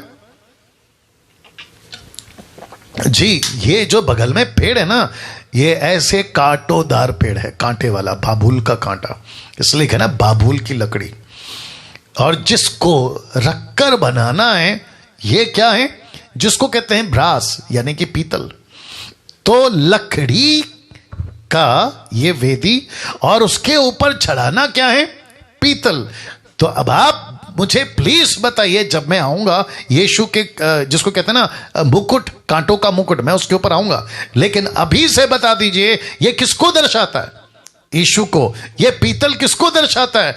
यीशु के दुख को। अब आप देखिए, बाबुल की लकड़ी यीशु का शरीर से जन्म लेना, पीतल से मड़वाना यीशु का शरीर में दुख उठाना। गलतियों की किताब 3:13, मसीह ने जो हमारे लिए श्रापित बना और लिखा है हमें मोह लेकर व्यवस्था के श्राप से छुड़ाया, क्योंकि लिखा है जो काठ पर लटकाया जाता है, काठ पर, ये काठ पर जो लटकाया जाता है वो क्या है? बोल दीजिए प्लीज। श्रापित है, श्रापित है। प्रकाशित वाक्य 1:15, उसके पांव उत्तम पीतल के समान थे जो भानो भट्टी में तपाए गए। किसके? यीशु के। प्रकाशित वाक्य में बात हो रही है। तो इसका मतलब है कि यहां पे जो सैक्रिफाइस होता था, यहां पे वो किसको दर्शा रहा है? अभी यीशु को। यीशु क्या बना? 100% मनुष्य, लकड़ी। यीशु ने क्या किया? शरीर में आके दुख उठाया। कैसा दुख उठाया? उफ तक नहीं किया, उफ तक नहीं किया। और कुछ मूर्ख लोग कहते हैं कि इसका, ये अगर ईसाइयों का परमेश्वर है, अगर क्रिश्चियन का परमेश्वर है, ये कैसा भगवान है जो खुद ही मार खा रहा है, उफ तक नहीं कर रहा है, खुद को नहीं बचा सकता तो दूसरों को क्या बचाएगा? मूर्खों, जरा बात तो समझो कि यीशु ने ये सब क्यों किया। वो इसलिए किया कि तुम्हारे पाप माफ हो जाए। वो तुमको बचाने के लिए उफ तक नहीं किया। इसलिए लिखा है उसने दुख उठाया, और ऐसा दुख उठाया कि लिखा है पीतल के समान मानो भट्टी में तपाया गया। भट्टी क्या है? जहां आग लगाकर उसके गोश्त को जलाया जाता है, सैक्रिफाइस वाले गोश्त को। ऐसा भट्टी में तपाया गया, मानो पीतल के समान। Can you believe this? सोच के देखिए। अब इसको देखिए, निर्गमन की किताब उसका 30 का 18, एक्सोडस 30:18, आपके बीच में मैं इसको समझा देता हूं। अब जैसे ये खत्म होता है तो उसके बाद में आपको जैसे ये सैक्रिफाइस या ये चीजें या ये सर्विस खत्म होता है, आपके बीच में आ जाता है ये। मेरे पास में वक्त को देखना होगा प्लीज, लेकिन आप लोग एंजॉय करिएगा, ठीक है ना? ये क्या है? इसको कहते हैं, आपके बीच में वचन रख देता हूं, धोने के लिए फिर पीतल आ गया। याद रखो, फिर पीतल आ गया। धोने के लिए पीतल की एक होदी और उसका पाया पीतल का बनाना और उसे मिलाप वाले तंबू और वेदी के बीच में रखकर उसमें जल भर देना। तो मिलाप वाला तंबू और वेदी कौन सा, जहां अभी अभी सैक्रिफाइस हुआ है। तो याजक जो ये करता है, महायाजक याजक ये जो करता है, उसको अपने हाथ धोने होते हैं, उसको अपने पैर धोने होते हैं। किससे? पानी से। अब इसका कनेक्शन मैं आपके बीच में रख रहा हूं। कौन है ये होदी जिसको कहते हैं लेवर? ये कौन है? Question mark. ये कौन है? इफिसियो 5:26। आई विश के मेरे पास और टाइम होता, देखते हैं क्या होता है। इफिसियो 5:26 कहता है, उसको वचन के द्वारा जल से स्नान से शुद्ध करके पवित्र बनाए। तो इसका मतलब है कि जो मेमना यहां, जरा रुको रुको रुको रुको रुको रुको, जो मेमना यहां बलिदान हुआ, उसने ऐसी कीमत चुकाई कि जो व्यक्ति पापी हो गए थे, जिसके पैर गंदे हो गए थे, जिसके हाथ गंदे हो गए थे, जिसका जीवन गंदा हो गया था, परमेश्वर कहता है मैं ऐसा पानी लाऊंगा, मैं ऐसा वचन लाऊंगा। लिखा है मैं कलीसिया को ऐसा वचन दूंगा, लिखा है कि वो अपने आप को शुद्ध कर पाएंगे। तो इसका मतलब है कि मुझे और आपको परमेश्वर के वचन से प्रतिदिन प्रतिदिन प्रतिदिन शुद्ध रखना है। वाह, क्या बात है, क्या कनेक्शन है। देखिए प्लीज ट्राई टू अंडरस्टैंड। उस वक्त नहीं समझा क्योंकि शैडो था, अभी समझ सकते हैं क्योंकि रियल है। मैं फिर कहता हूं, परमेश्वर का वचन जितना, इसलिए तो लिखा ना कुलुस्सियों 3:16 में, जितना हो सकता है अपने आप को वचन से भरो। मैंने क्यों कहा था डीटी के लोगों, आप लोगों से, कि प्रतिदिन 30 से 35 से 40 चैप्टर्स आपको पढ़ने हैं। पता है क्यों? आपका स्पिरिट, आपका रूह, आपका बुद्धि, आपकी सोच, आपका ताकत, आपकी मेंटालिटी, आपका दिनचर्या का जीवन को मजबूती मिलती है इस वचन से। मजबूती मिलती है इस वचन से, मजबूती मिलती है इस वचन से। और वचन क्या करता है? आपकी उन्नति करता है। वचन क्या करता है? आपको एजुकेट करता है। वचन क्या करता है? आपको ज्ञानी बनाता है। वचन क्या करता है? आपको साधारण से असाधारण, नेचुरल से सुपर नेचुरल बनाता है। कौन? वचन। नॉट जिब्रिश, नॉट अन्य भाषा, वचन। वाह, अभी तक कैसा लग रहा है? मैं जानता हूं अभी तो बहुत बाकी है। मैं दे रहा हूं नाउ। अब डायरेक्ट हम जाते हैं सीधा अंदर, जिसको कहते हैं होली ऑफ होली प्लेस, अति पवित्र स्थान। जरा देखिए क्या लिखा है निर्गमन 25:10। बाबूल की लकड़ी का एक संदूक बनाया जाए। अब यहां पे लकड़ी फिर आ गई। कौन सी लकड़ी? मैं रखूंगा मैं रखूंगा। बाबूल की लकड़ी का एक संदूक बनाया जाए। और वचन 11 कहता है उसको चौखे सोने से भीतर और बाहर मुड़वाना। तो पहला लकड़ी था, लेकिन ऊपर क्या था? पीतल। लेकिन अभी क्या है? वही लकड़ी है। याद रखो, वही बाबुल की लकड़ी। लकड़ी चेंज नहीं हो रही है, लकड़ी चेंज नहीं हो रही है, मसीहा चेंज नहीं हो रहा है। लेकिन जो मसीहा अति पवित्र स्थान में है, उसके ऊपर जिसको मुड़ा जा रहा है, वो अभी चौखा सोना है। तो मैं रख रहा हूं आपके बीच में ताकि आपको समझा सकूं। तो यहां पे है वो वेदी जिसको कहते हैं लकड़ी वही लेकिन पीतल चढ़ाना। लेकिन जब अति पवित्र स्थान में वही लकड़ी यानी यीशु जो 100% मनुष्य है, उसके ऊपर अभी क्या चढ़ाना? लिखा है सोना, वो भी कौन सा? चौका। तो लकड़ी के ऊपर यहां पीतल है, लेकिन अति पवित्र स्थान में जाओगे तो ये अब दुख नहीं उठा रहा, ये अब पीतल वाला यीशु नहीं है, ये 100% परमेश्वर है। ओहो हो, ये 100% परमेश्वर है। इसलिए एरो को देख लीजिए, यहां पे लकड़ी एक ही है, लेकिन यहां चढ़ा था ब्रास, पीतल, लेकिन यहां पे चढ़ा है सोना। तो जो Jesus Christ, gate ready now, जिस परमेश्वर को तुमने कहा ना कि क्रूस पे मार दिया, इसका खेल खत्म कर दिया, मूर्खो, तुम नहीं जानते थे तब भी, नहीं जानते थे अब भी, कि वो बकरी का बच्चा क्रूस पे जरूर मरा था, लेकिन उसके अंदर से जो था ना, वो बब्बर शेर था, वो परमेश्वर था, जो तीसरे दिन चीरता फाड़ता हुआ फिर से जिंदा हो गया। ताली बजाकर परमेश्वर को धन्यवाद। वंडरफुल जीसस, क्या बात है। जरा देखिए परमेश्वर ने तब अब कैसी बातें आपसे और मेरे साथ में कर रहा है। तो लिखा है पीतल और दूसरी तरफ है सोना। यीशु मसीह 100% मनुष्य है, लेकिन साथ ही साथ आगे बोल दीजिए वो 100% परमेश्वर है। उसने दुख उठाया, अब इसका कनेक्शन क्या गजब का है। यही पेड़ और यही बाबुल की लकड़ी, इसका क्या निकला साहब? अब देख लीजिए, यीशु ने जो कांटों का मुकुट अपने माथे पे पहना था, यह कौन सी लकड़ी थी? यह वही बाबुल की लकड़ी थी। यह वही बाबुल की लकड़ी थी। ये वही बाबुल का पेड़ था। ये वही कांटे थे जो यीशु मसीह पे डाले गए थे। जब मूसा ने पहली बार सुना होगा ना कि तुमको बाबुल की लकड़ी का जो है ना एक संदूक बनाना है, तुमको अति पवित्र स्थान में उसको लकड़ी से बनाना है, मूसा का माथा चकरा गया होगा कि प्रभु ये क्या चल रहा है, आप ये क्या बोल रहे हो? प्रभु उसके ऊपर सोना क्यों लगाना है? प्रभु उसके ऊपर पीतल क्यों लगाना है? उसका भी माथा चकराया होगा। लेकिन आपको पता है वो नहीं समझा। कोई जानना चाहेगा क्यों? क्योंकि शैडो था ना, शैडो था, कहां से समझेंगे?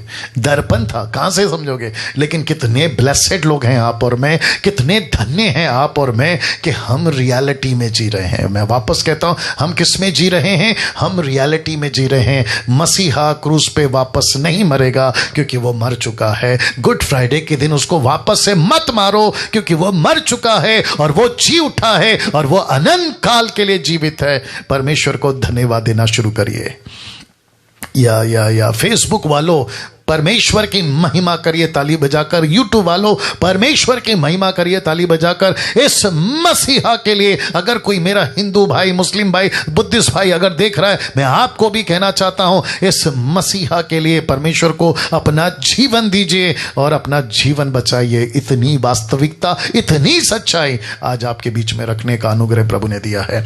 लिखा है बाबुल की लकड़ी, ये वही कांटों का मुकुट था जो यीशु के माथे पे घोता गया था। नाउ जिस संदूक की मैं बात कर रहा था अभी, जिसको बाबुल की लकड़ी और सोना उसके ऊपर चढ़ाना, ये तीनों भी चीजें, ये तीनों चीजें जानना चाहोगे? यहां तीन चीजें हैं।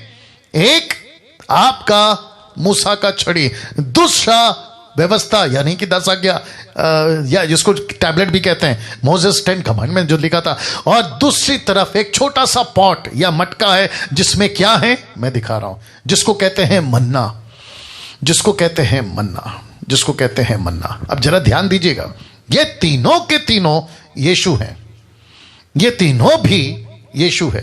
कैसे? आपके बीच में रख रहा हूं, एक सेकंड दीजिएगा।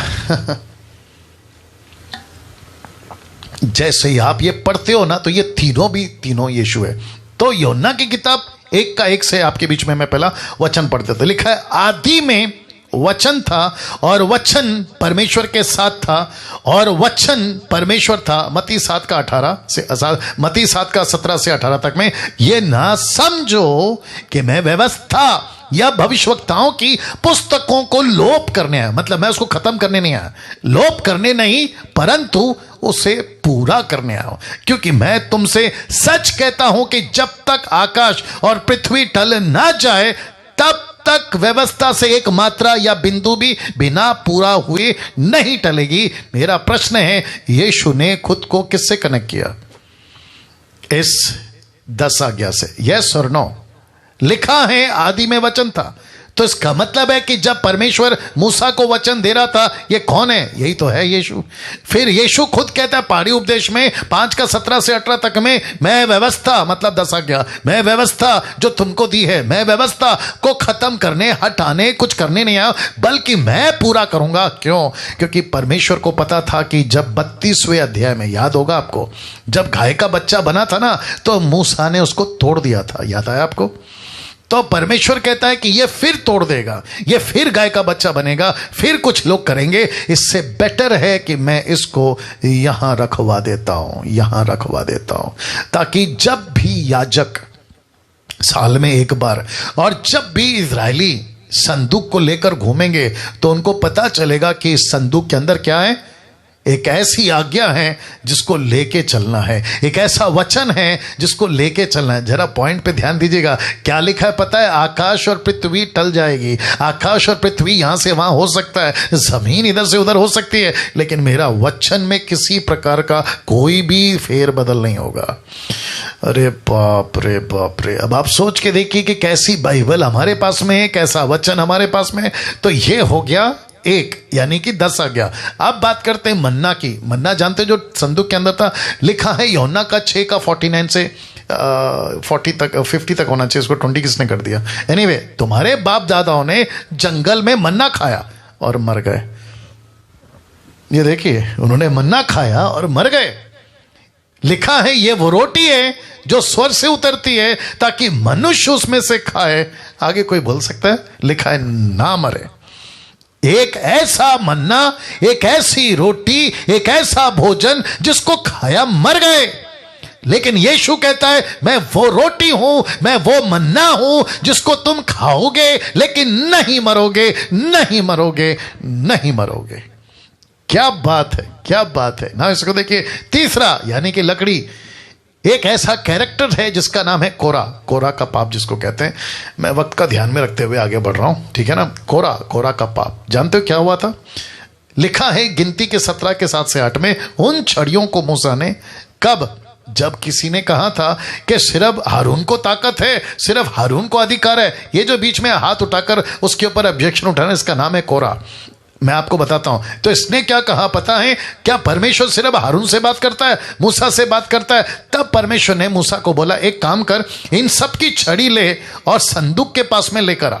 जरा ध्यान दीजिएगा, उन छड़ियों को मूसा ने साक्षी पत्र के तंबू में, किसके? गोत्र गोत्र के लकड़ी। टोटल कितने हैं? 12। तो टोटल 12 लकड़ी, और उसमें एक किसका है? हारून का। तो 12 लकड़ी को लेकर यहोवा के संदूक के सामने रख दिया। दूसरे दिन मूसा साक्षी पत्र के तंबू में गया तो क्या देखा कि हारून की छड़ी जो लेवी के घराने के लिए थी, उसमें कलियां फूट निकली, अर्थात उसमें कलियां लगी, फूल भी लगे और पके बादाम फ्रूट, कुछ ऐसा। ओहो हो। अब आप नहीं समझे शायद। लकड़ी मरी थी, लकड़ी मरी थी। लकड़ी को पेड़ नहीं है, लकड़ी को जड़ नहीं है, लकड़ी में फूल फल बादाम कैसे आ गए? इसका मतलब है यीशु मसीह मरा और यीशु मसीह जी उठा। यीशु मसीह मरा और यीशु मसीह जी उठा, और यीशु मसीह जी उठा। ये तब भी किसी को पता नहीं, खुद के चेलों को यकीन नहीं। वैसे ही मूसा की, माफ करें, हारून की लकड़ी में फल कहां से आ गए बिना जड़ के, पत्ते कहां से आ गए बिना जड़ के, फूल कहां से आ गए बिना जड़ के, उनके माथे में नहीं चढ़ा। वैसे मसीहा जब जी उठा तो कईयों को विश्वास नहीं हुआ। ये कनेक्शन है। लकड़ी मरी थी, यीशु भी मरा था, लकड़ी में जीवन आ गया, यीशु में भी जीवन आ गया। वाह। गिनती 18:1। फिर यहोवा ने हारून से कहा। अब ये इसको क्यों जिंदा किया मैं आपको ये भी बताता हूं। किसको? लकड़ी को रख रहा हूं, ये लकड़ी को, उसकी वजह दे रहा हूं मैं आपको। इसका कनेक्शन यीशु से कैसा वो भी बता देता हूं। लिखा है गिनती 18:1 में, फिर यहोवा ने हारून से कहा कि पवित्र स्थान के अधर्म का भार तुझ पर। किस पर? हारून पर। हारून पर।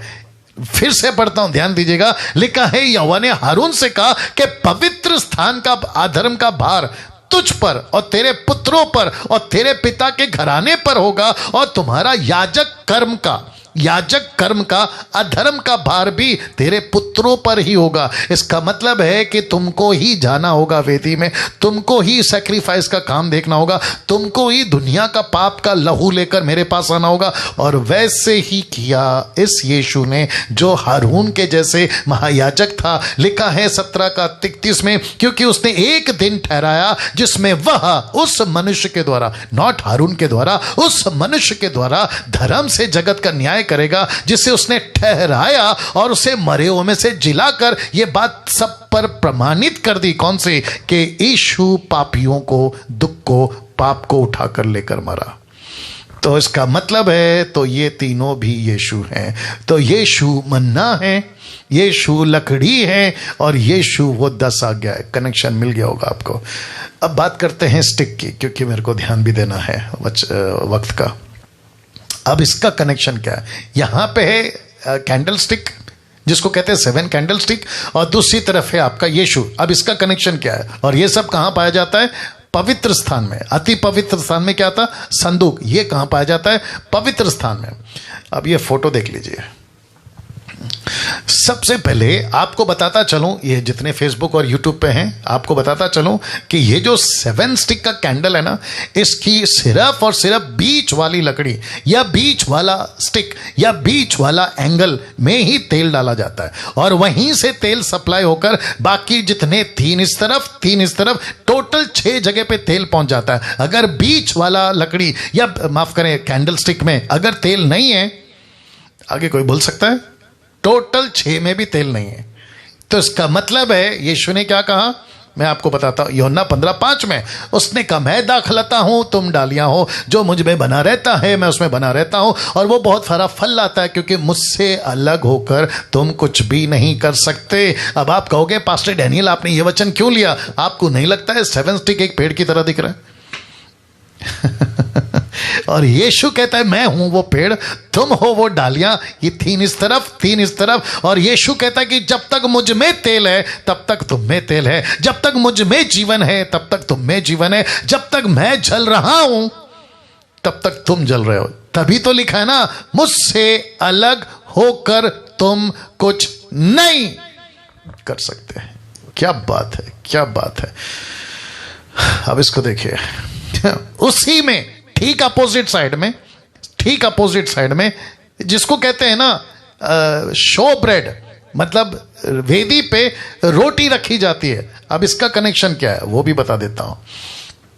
ये है आपका ब्रेड, यूहन्ना की किताब उसका 6 का 32 और 35। यीशु ने उनसे कहा, मैं तुमसे सच सच कहता हूं, मूसा ने तुम्हें वो रोटी स्वर से ना दी, रिपीट करता हूं, मूसा ने तुम्हें वो रोटी स्वर से ना दी, परंतु मेरा पिता तुम्हें सच्ची रोटी स्वर्ग से देता है। ये कौन सी रोटी है जो टेबल पे रखी है? जो मूसा ने दी। यीशु कहता है, जो मैं अभी तुमसे बात कर रहा हूं, ये कौन सी रोटी है? जो पिता ने स्वर्ग से दी। वापस बोलूंगा आपको समझ आएगा। जो मूसा ने रोटी दी वो स्वर्ग की नहीं है, लेकिन जो रोटी अभी यीशु बात कर रहा है, कहता है, मैं जो तुमसे बात कर रहा हूं, मैं वो रोटी हूं जो स्वर्ग से दी। और लिखा है, जरा देख लीजिएगा, क्योंकि परमेश्वर की रोटी वही है जो स्वर्ग से उतरकर जगत को जीवन देती है। और तब उसने उससे कहा, हे प्रभु, ये रोटी हमें सर्वदा खिला। क्योंकि वहां के लोगों ने कहा, चेलों ने कहा, यीशु कहता है, यीशु ने उससे कहा, जीवन की रोटी। कोई बोल दीजिए प्लीज, जीवन की रोटी मैं हूं। I am the bread, I am the bread. यीशु जीवन की रोटी है। तो इसका कनेक्शन क्या है? जो संदूक के अंदर रखा गया था, पवित्र स्थान में रखा गया था, इसका कनेक्शन क्या है? यीशु कहता है, इजरायली लोग 40 साल का है, लेकिन उनको नहीं पता था कि वो मुझे खा रहे हैं। आज हम किसको खा रहे हैं? इसलिए तो लिखा है ना प्रभु भोज के टाइम, जो कि परसों संडे को होगा। हम क्या खाते हैं? हम यीशु को खाते हैं। प्रतीक क्या है? रोटी। एग्जाम्पल क्या है? रोटी। और यीशु कहता है, मैं हूं वो रोटी जो तुम मुझे खाते हो। कैसा लग रहा है बताइए? वाह, महायाजक। अब इसका कनेक्शन क्या है? जो साल में एक बार जाता है। जरा फोटो देख लीजिए पहले, या फोटो देख लीजिएगा। अब इसको देखिए, इब्रानियों 6 का 20, जहां यीशु मेलकिसेदेक की रीति पर सदा काल का महायाजक बनकर हमारे लिए अगुवा की रीति पर प्रवेश किया। तो ये जो महायाजक है, ये जाता है साल साल में एक बार। यीशु गया हमेशा के लिए एक बार। यीशु को नहीं जाना पड़ा बार बार में। और इब्रानियों किताब उसका 10 का 21 क्या कहता है? इसीलिए कि हमारा ऐसा महान याजक है जो परमेश्वर के घर का अधिकारी है। तो इसका मतलब क्या है? यीशु के वजह से, माय गुडनेस, गेट रेडी, यीशु के वजह से मैं अति पवित्र स्थान में कभी भी कभी भी कभी भी कभी भी जा सकता हूं, बिना किसी मुर्गी, बकरी, गाय, बछड़े, लहू के बगैर, क्योंकि ऑलरेडी यीशु ने लहू बहा दिया है। गुड फ्राइडे इसीलिए कहते हैं, अच्छा शुक्रवार इसीलिए कहते हैं, जिसमें यीशु ने खुद का लहू बहाया। ओहो हो, जहां खुद का लहू बहाया। और यही वजह है कि हम अपनी धार्मिकता नहीं दिखाते, हम अपनी पवित्रता नहीं दिखाते। हम यीशु की धार्मिकता में धर्मी है, यीशु की पवित्रता में पवित्र है। अब इसको देखिए, यह पर्दा क्यों? पर्दा क्यों? ये पर्दा क्यों फटा, ये पर्दे में कौन था, मैं रखने जा रहा हूं। और कहां का पर्दा फटा पता है? जहां संदूक रखा था। कहां का पर्दा फटा पता है? जहां अति पवित्र स्थान में यीशु मसीह को रखा गया था, ये वहां का पर्दा फटा। ये पर्दा कौन है? ये पर्दा यीशु है। कैसे? इब्रानियों 10 का 19 से 20 तक में, हिब्रू 10 19 to 20 लिखा है, सो है भाइयों, जबकि हमें यीशु के लहू के द्वारा उस नए और जीवित मार्ग से, मार्ग समझ में आ गया होगा आपको, पर्दा इसलिए फटा ताकि रास्ता बन जाए पर्दा इसलिए फटा ताकि रास्ता बन जाए। तो लिखा है कि उस नए जीवित मार्ग से पवित्र स्थान में प्रवेश करने का हिया हो गया।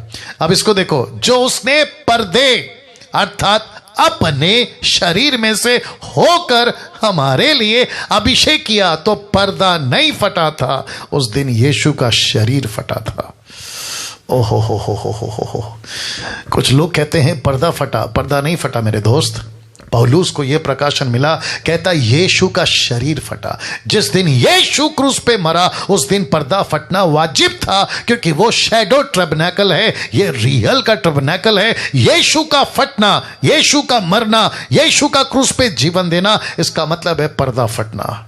और यही हुआ। अब बात करते हैं इसकी, जिसको कहते हैं जहां से धूप जलाया जाता है, जहां से फ्रेग्रेंस आता है, जहां से खुशबू आती है। अब इसका कनेक्शन यीशु के साथ क्या है? याद रखो, इसको कहते हैं फर्नीचर्स, ठीक है ना। तो टोटल मैं आपको बता चुका हूं, संदूक बता चुका हूं, कैंडल स्टिक बता चुका हूं, ब्रेड टेबल बता रहा हूं, ये वाला जिसको कहते हैं धूप जलाना। और पहले बता चुका हूं जो पवित्र स्थान के बाहर है, जिसको कहते हैं आउटर कोर्ट, वहां एक वेदी है जहां होता है सैक्रिफाइस, वो भी बता चुका हूं। इसको कहते हैं फर्नीचर्स, यानी कि जो अंदर की चीजें हैं, ठीक है ना। अब इसका कनेक्शन क्या है, लीजिए दे रहा हूं। अब क्योंकि ये वचन बहुत सारा है, निर्गमन की किताब 30 का 1 से 10 तक में, लेकिन मैं आपके लिए पढ़ूंगा। लिखा है, फिर धूप जलाने के लिए बाबुल की लकड़ी, देखो वापस आ गया ना बाबुल की लकड़ी। लिखा है, धूप जलाने के लिए बाबुल की लकड़ी की वेदी बनाना, उसकी लंबाई 1 हाथ, चौड़ाई 1 हाथ की हो, वह चौकोर हो। चौकोर मतलब ट्रायंगल, सॉरी स्क्वायर। उसके बाद उसकी ऊंचाई 2 हाथ की हो, उसके सींग और टुकड़े से बनाए जाएं। वचन 3, वेदी के ऊपर वाले पल्ले और चारों ओर की अलंगों और सिंगों को चौके सोने, अब पीतल नहीं है क्योंकि पवित्र स्थान है, यहां सोना ही चलेगा, ठीक है ना। सोने से मुड़वाना, उसके चारों ओर के सोने की एक बाड़ बनाना। वचन 4, उसकी बाड़ के नीचे उसके दोनों अलंगों पर सोने की 2-2 कड़े, मतलब उसको होल्ड करने, फोटो देख लीजिएगा, ठीक है ना, बनाना, काम देना। वचन 5, और डंडों को बाबुल की लकड़ी के बनाकर उनको सोने से मुड़वाना। लकड़ी को भी माफ करें, जो डंडा है उसको भी लकड़ी, और उसके डंडे के ऊपर क्या चलाना है, पीतल नहीं, सोना। ये सब करना ना। वचन 6, उसको उस पर्दे के आगे रखना, उस पर्दे के आगे रखना। तू उसको उस पर्दे के आगे रखना जो साक्षी पात्र के संदूक के सामने है। इसका मतलब है कौन सा पर्दा? जो अभी फटा था, जिसको मैंने अभी बताया फटा था, उस पर्दे के सामने रखना। कहां गया? उसको पर्दे के सामने रखना, साक्षी पत्र के ऊपर है। वही, ध्यान दीजिएगा, वही मैं तुझसे मिला करूंगा। वचन 7, वेदी पर हारून सुगंधित धूप जलाया करे, प्रतिदिन भोर को जब वह दीपक को ठीक करे तब वह धूप को जलाए। वचन 8, तब गोधूली के समय जब हारून दीपकों को जलाए तब धूप जलाया करे, और धूप यहोवा के सामने तुम्हारी पीढ़ी पीढ़ी में नित्य।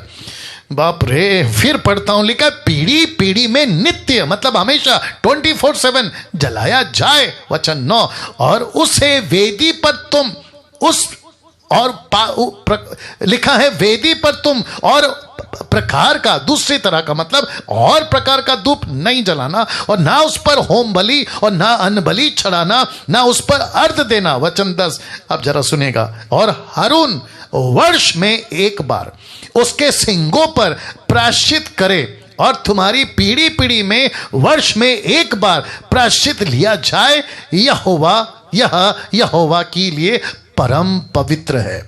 अब आप लोग सोच रहे होंगे पास्टर डैनियल आपने इतना लंबा क्यों पढ़वाया। मैं आपको इसका कनेक्शन देता हूं। अब जरा देखिए 7:22 क्या कहता है। यीशु एक उत्तम वाचा का जामीन ठहरा।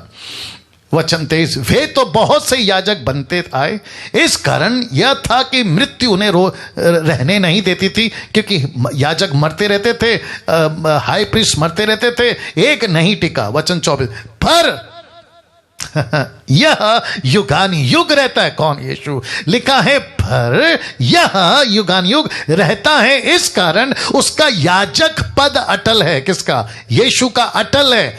वचन 25, इसीलिए जो उसके द्वारा परमेश्वर के पास आते हैं वह उनका पूरा पूरा उद्धार कर सकता है, क्योंकि ये हर साल नहीं मरता, ये हर साल नहीं जीता, ये हर साल, ये एक बार जिया, एक बार मरा, हमेशा के लिए जिंदा है। ये बात आपको पता होनी चाहिए। लिखा है वचन 26 में, सो ऐसा ही महायाजक हमारे योग्य था, तो सो ऐसा ही महायाजक हमारे योग्य था, जो पवित्र, निष्कपट, निर्मल, पापियों से अलग, स्वर्ग से भी ऊंचा किया हुआ, स्वर्ग से भी ऊंचा, याद रखो यीशु मसीह स्वर्ग से भी ऊंचा किया हुआ है। वचन 27, और उन महायाजकों की नाई उसे आवश्यक नहीं कि प्रतिदिन पहले अपने पापों फिर लोगों के पापों के लिए बलिदान चढ़ाए, क्योंकि उसने अपने आप को बलिदान चढ़ाकर उसे एक ही बार में निपटा दिया। समझते हैं? फिनिश कर दिया।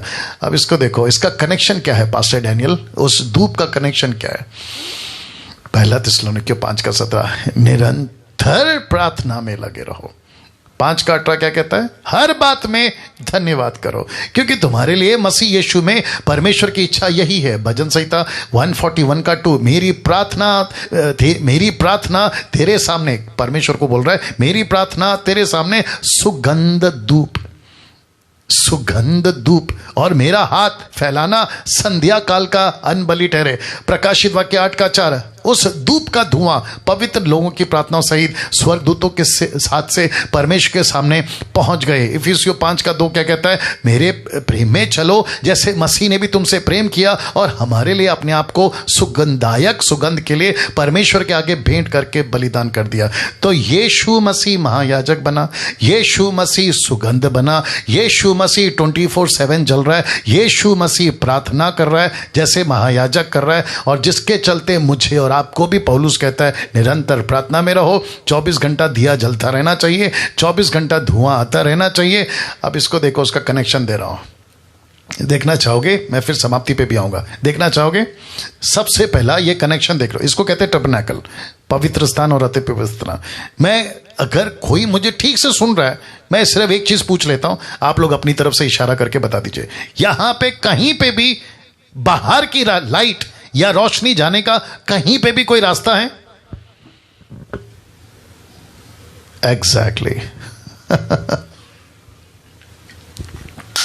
एक प्रश्न पूछ सकता हूं, अगर पर्दे को फाड़कर अंदर अगर याजक गया तो उसको लाइट दिखेगी?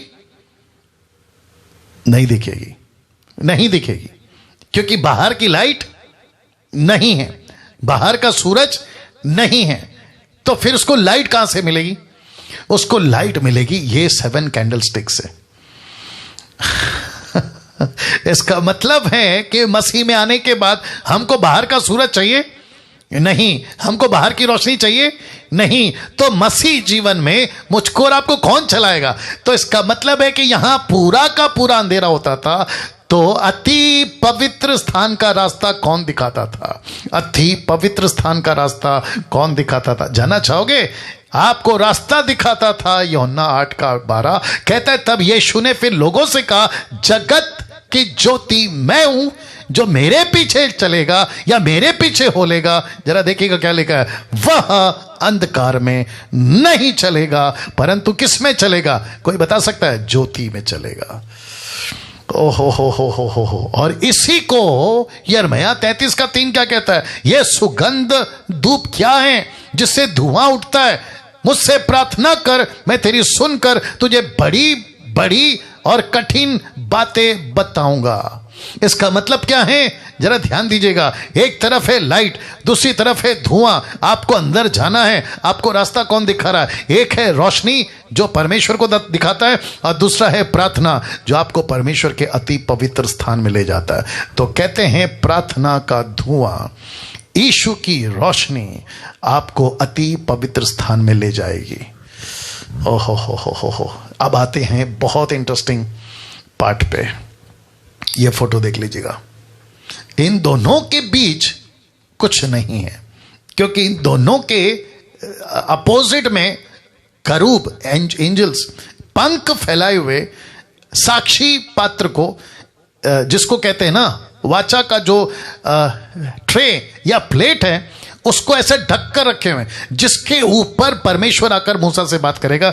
ये मैं आपको बता चुका हूं। तो मेरा प्रश्न है, इन दोनों के बीच में कुछ नहीं है। ये यूट्यूब वालों आप लोग देख लीजिए, इधर कुछ नहीं है, बीच में कुछ नहीं है। ऐसा क्यों?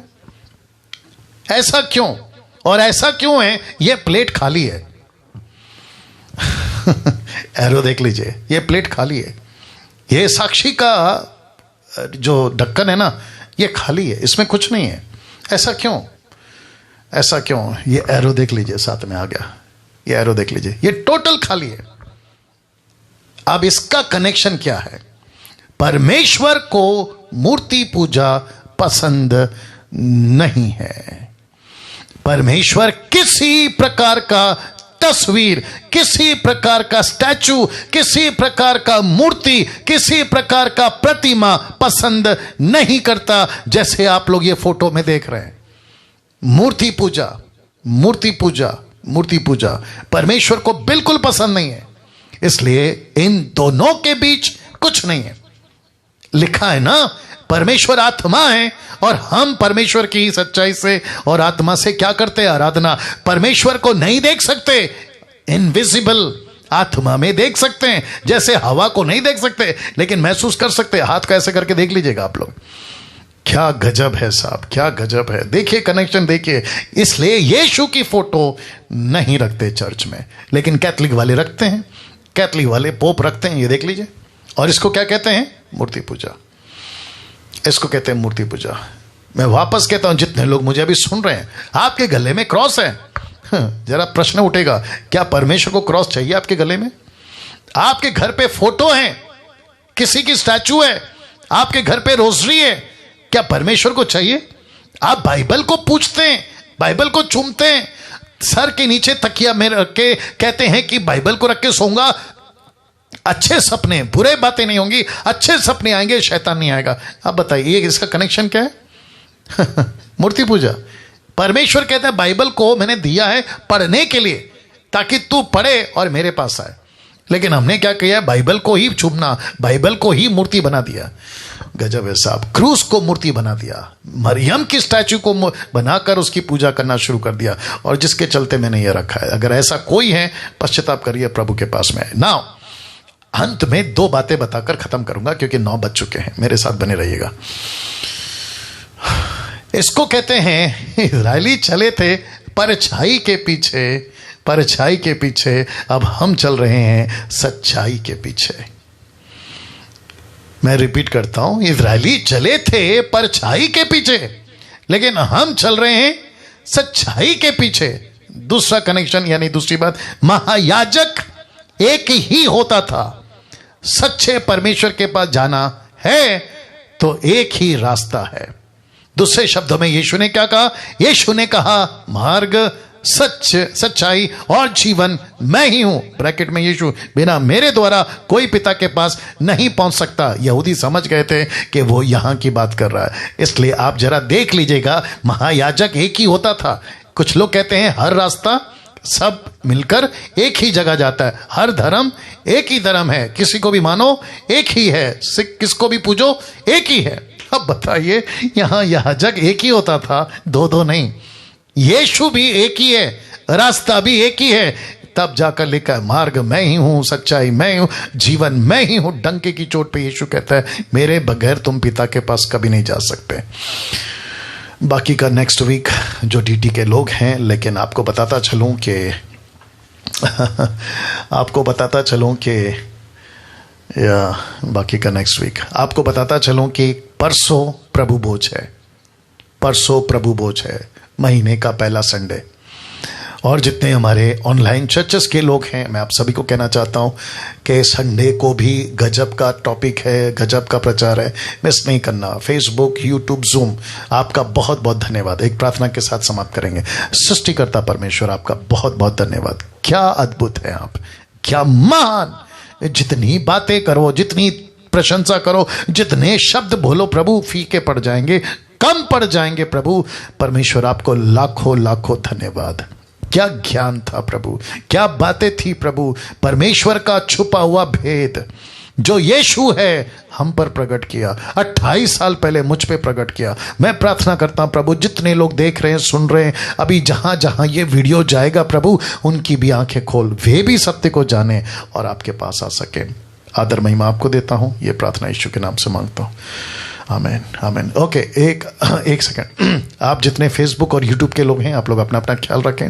लेकिन वापस कहता हूं कि संडे, फिर से याद दिला दूं, 7 से 9 according to Indian standard time आपको फिर से जुड़ना है, आना है। प्रभु भोज है और मैसेज है। और इस वीडियो को जितना हो सकता है दूसरों तक फैलाइए, शेयर करिए, ताकि ऐसी बातें लोगों तक पहुंच सके।